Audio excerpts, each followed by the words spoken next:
Alors comme ça, les travailleurs des raffineries françaises sont des privilégiés, égoïstes, qui gagneraient 5 000 euros par mois et qui veulent enlever le pain de la bouche des Français qui touchent le SMIC. Vous y croyez à ça, vous? Si oui, c'est que vous êtes tombé dans la communication de crise du patronat et du gouvernement, dont la stratégie est justement de vous dresser, vous, les travailleurs et travailleuses, les uns contre les autres. On va démonter tout ça. Avant toute chose, il faut savoir comment cette affaire de 5 000 euros est arrivée au cœur de la discussion, que ce soit dans les médias, dans les groupes WhatsApp ou même dans les bistrots. Tout part d'un communiqué officiel de Total Energy, publié dans un contexte de bras de fer. Alors je vais vous résumer. La firme a fait la sourde oreille pendant des mois de revendications, mais c'est sous la pression qu'elle a accepté aujourd'hui d'organiser les négociations, en ce mois d'octobre, alors qu'elles étaient prévues initialement au mois de novembre. Mais seulement sous condition, c'est que les blocages s'arrêtent tout de suite. En gros, que les travailleurs et travailleuses abandonnent leurs moyens de pression. Mais le communiqué est encore plus stratégique que ça. Total a besoin d'orienter la colère sur les salariés pour éviter d'être mis sur le banc des accusés. Alors quoi donc de mieux qu'une grosse polémique sur les rémunérations ? La rémunération mensuelle moyenne d'un opérateur de raffinerie de Total Energy en France en 2022 est de 5 000 euros par mois, intéressement, participation compris. 4 300 euros par mois hors intéressement. La bombe est lancée, une bombe destinée à fragmenter l'opinion publique française. Le procès médiatique peut enfin commencer. Quel est le salaire moyen dans les raffineries ? La rémunération moyenne, c'est 5 000 euros par mois. On est sur un salaire annualisé divisé par 12 à 5 000 euros pour un opérateur dans nos raffineries, en moyenne. Lorsque vous parlez d'opérateur, c'est-à-dire ça correspond au statut d'ouvrier, de quoi ? Alors ce sont principalement des techniciens comme statut, pour à peu près 80% d'entre eux. Il y a 20% d'ouvriers, effectivement, et ce sont les personnes qui opèrent nos raffineries au quotidien sur des rythmes de 3-8, donc en quart. C'est toujours assez marrant de voir des ultra-riches et le gouvernement essayer de se servir de l'indignation des travailleurs qu'ils ont eux-mêmes fragilisés contre des travailleurs qui sont un peu moins à plaindre. Mais notons 2 points. Petit 1, quand quelqu'un parle de rémunération annualisée, en évitant le mot salaire, il faut commencer à se méfier. Il y a souvent beaucoup plus compliqué derrière. Petit 2, quand quelqu'un parle de rémunération moyenne et non de rémunération médiane, il faut encore plus se méfier, surtout quand il s'agit du patronat. On ne va pas entrer dans le détail, mais le salaire moyen dans le privé en France était à plus de 2 400 euros en 2019, et le salaire médian, lui, à environ 1 900 euros. Vous l'avez compris, privilégier le calcul d'une moyenne et non d'une médiane permet de modérer la force des inégalités salariales, que ce soit dans une entreprise ou au sein d'un pays. Mais bref, revenons-en aux travailleurs de nos raffineries.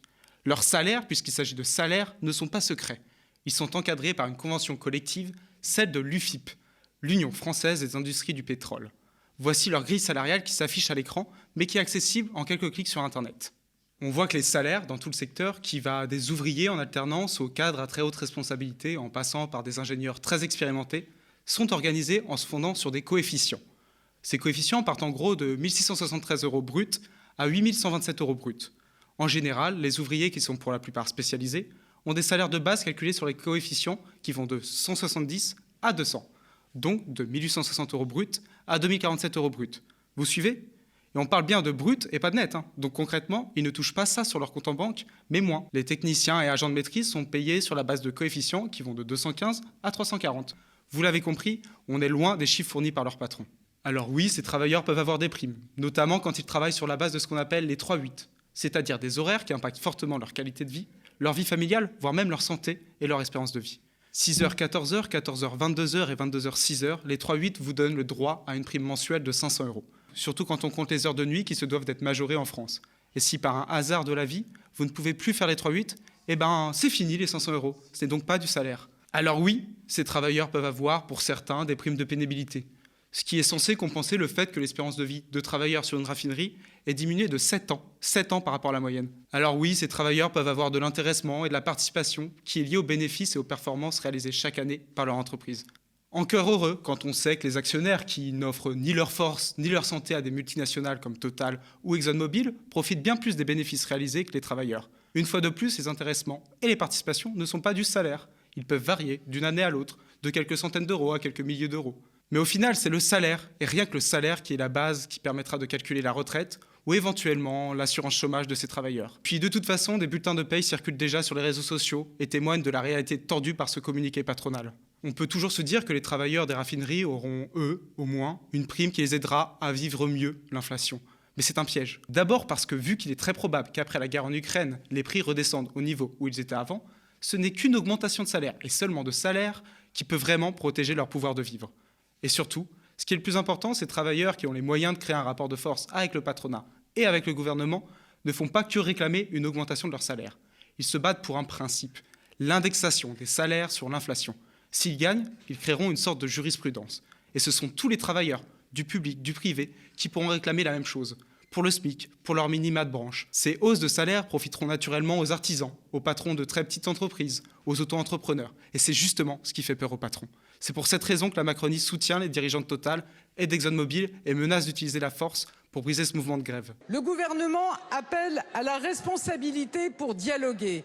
Un désaccord salarial ne justifie pas de bloquer le pays. Refuser de discuter, c'est faire des Français les victimes d'une absence de dialogue. Dès lors, j'ai demandé au préfet d'engager, comme le permet la loi, la procédure de réquisition des personnels indispensables au fonctionnement des dépôts de cette entreprise. Même si on admet que les travailleurs de Total gagnent en moyenne, 5 000 € par mois, donc 60 000 € par an, ce qui est douteux comme on l'a démontré plus tôt, Patrick Pouyanné, le PDG de Total, a gagné 6 millions d'euros en 2021. Ce qui, faites le calcul, fait 100 fois plus. Tranquille. Un dernier truc, vu que les grands médias ne soutiennent pas la grève des raffineurs parce qu'ils sont trop riches, les raffineurs, pas les médias, vous suivez, on suppose qu'ils feront leur une et des sujets de JT sur la grève des travailleurs et des travailleuses des stations essence du réseau Arge10, filiale de Total.